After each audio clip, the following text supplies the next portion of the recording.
Эфирда яңалыклар вакыты студияда Лейсан Галиева исәнмесез. Бүгенге чыгарылышның төп темалары. Әлмәттә төрлекчелекне үстерүгә йөз тотмакчылар. Музыкантларны үстерү өчен нинди шартлар кирәк? Колабызда иҗат әһелләре очрашты. Рәсем сәнгате. Серле дөнья ул. Бөгелмәлеләр пыялыга рәсем төшерергә өйрәнде. Бүген илебез тарихында истәлеклекен. Моннан 80 ел элек 1943 елда Совет армиясе Бөек Ватан һәм Икенче бөтен дөнья сугышлары барышында төп борылыш башлануын тәкъмин итеп, Сталинград янындагы сугышта немец гаскәрләрен тармар иткән. Тарихта тиңе булмаган Сталинград сугышы 1942 елның 17 июлендә башланып, 200 көннән артык дәвам итә. 1943 елның 31 гыйнварында немецларның Сталинград фронты баш командующий генераль-фельдмаршал Фридрих Паулюс әсирлеккә алына. Гыйнвар-февраль айларында камалган немец гаскәрләрен тармар итү сугышлары дәвам итә. 300 меңнән артык солдат, офицер һәм генераллар әсирлеккә төшә. Хәрби архив мәгълүматлары буенча бу сугышта немецлар ягыннан миллионнан артык солдат һәм офицерлар, 1675 танк, 10 мең пушка, 1216 самолет, СССР яңыннан шулай ук 1 миллионнан артык солдат, командир, 15500 пушка һәм миномет, 1463 танк, 1350 самолет катнашкан. Әлмәт туган якны өйрәнү музееда бу бөек сугыш турында истәлек саклый. Анда Волгоград өлкәсенең Городище районының Вертячий хуторында күтәрелгән 1941-45 еллардагы Бөек Ватан сугышы елларында халак булганнарны эзләү буенча төбәкара экспедициядән китерелгән предметлар күрсәтелгән. Сталинград сугышында җиңү Кызыл армия сугышчыларының батырлыгы, тылның оешканлыгы, кешеләрнең фидакарлыгы мисалы булып Бөек Ватан сугышы тарихында мәңге сакланачак. Төп темаларга бүген Бишмунча авылы җирлегендә Әлмәт районы төрлекчекләре очрашты. Алар каршында торган төп бурыч районда сөт җитештерүне үстерү. Моның өчен ниләр эшләргә кирәген безнең иҗат төркемендә белеп кайттым. Рәдифә Нукманова дәвам итә.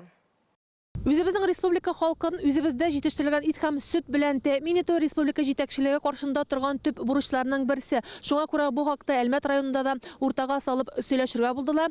Әлбәттә, инде сыйфатлы азык-төлек җитештерү өчен мал-туарның исән-сау булуы мөһим. Бу хакта Слесаревлар гаилә фермасында сөйләшү барды. Әлфия ханым Слесаревны районда белмәгәннәр сирәктер. Аны нинди генә эшкә алынса да максатына ирешә торган кеше итеп беләләр. Фермер булып җиткәч тә, ул шәхси мисалында авыл хуҗалыгында табыш алырга мөмкин булуын раслады. Менә инде 12 ел ул сөт җитештерүдә махсуслаша. Тырышып эшләргә кирәк. Бүтән бер нәрсә дә кирәкми. Тырышып эшләсәң, бөтенесе дә була.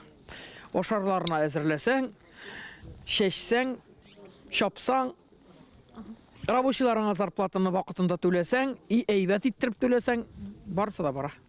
150 баштан уртача 2000 литр сөт савалар бирде. Товарын шәһәр халкы алып бара, бер өлешен комбинатка озаталар. Сөт ул көн саен кирип тора торган тере акча диләр. Шуңа күрә районда мал санын арттыруда төп бурычларның берсе. Өстәвенә бу юнәлештә үсү өчен махсус субсидияләр каралган.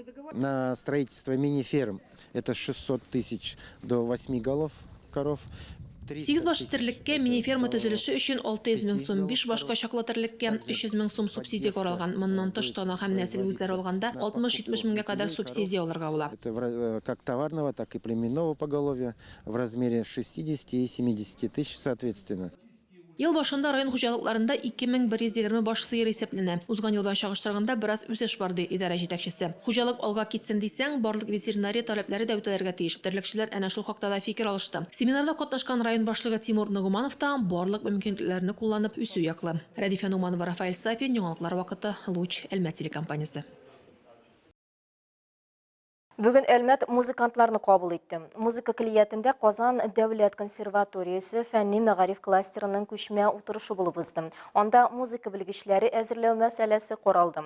Уку йортлары укытучылары һәм студентлар өчен мастер-класслар узды. Сәнгать һәм музыка мәктәбе укытучылары, һөнәри музыкаль уку йортлары белгечләре, утырышка республиканың көньяк-көнчыгышы чыгышы иҗат әһелләре җыелды. Иҗади консорциум белән берлектә музыкаль белем бирү системасының стратегик үсеше шартларында Казан консерваториясенең фәнни мәгариф кластеры хакында. Казан дәүләт консерваториясе ректоры, сәнгать фәннәре докторы, профессор, Татарстанның атказанган сәнгать эшлеклесе Вадим Дәүләталиев үзе сөйләде. Соңгы елларда эшче белгечләре җитми дип сөйләсәк тә, үз эшенең осталарына иҗатта да кытлык булуы бар. Очрашуда әнә шундый җитди тема күтәрелде. Аны хәл итү өчен өчен тулы бер кластер булдырылган да инде. Махсус мәктәпләр, күллият, консерватория һәм башка уку йортлары белән бергә эш алып барылырга тиеш. Бу сәләтле балаларны барлау, аларга юл күрсәтү, ярдәм итү дигән сүз.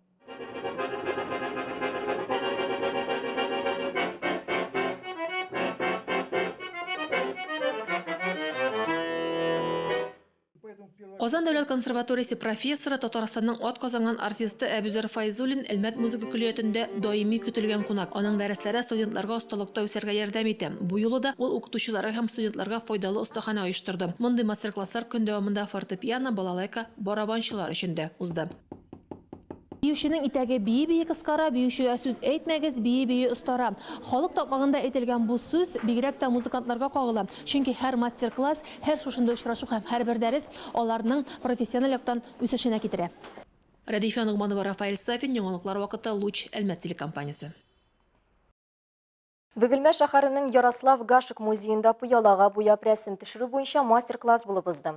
Аны Яршалдан килгән яшь рәссам Ләйсән Вәлиуллин һәм аның укытучысы, Россия һәм Татарстан рәссамнар берлеге әгъзасы Мәдияр Хаҗиев оештырган. Әлеге сәнгать осталыгын балалар да, өлкәннәр дә өйрәнгән. Эшнең нечкәлекләрен Айгөл Шәрәфиева белә.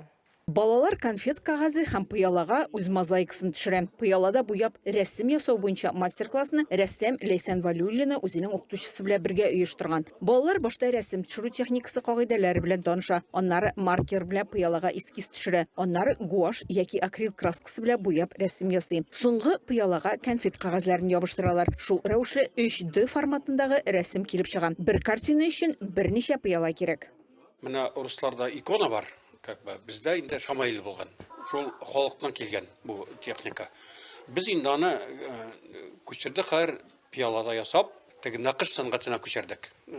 Икенче төрле үзгәрттек. Шуңа күрә ул пиалада ясаучы нақыш сәнгате дип атала. Пыяла картиналар сюжеты искиткеч матур килеп чыга. Шуңа күрә балалар аны ясау эшенә чын күңелләрен бирә. Мондый матурлыкны үз кулларың белән ясау бик күңелле ди алар. Шуңа күрә осталар мондый мастер-классны һәр шәһәрдә үткәрергә тырыша.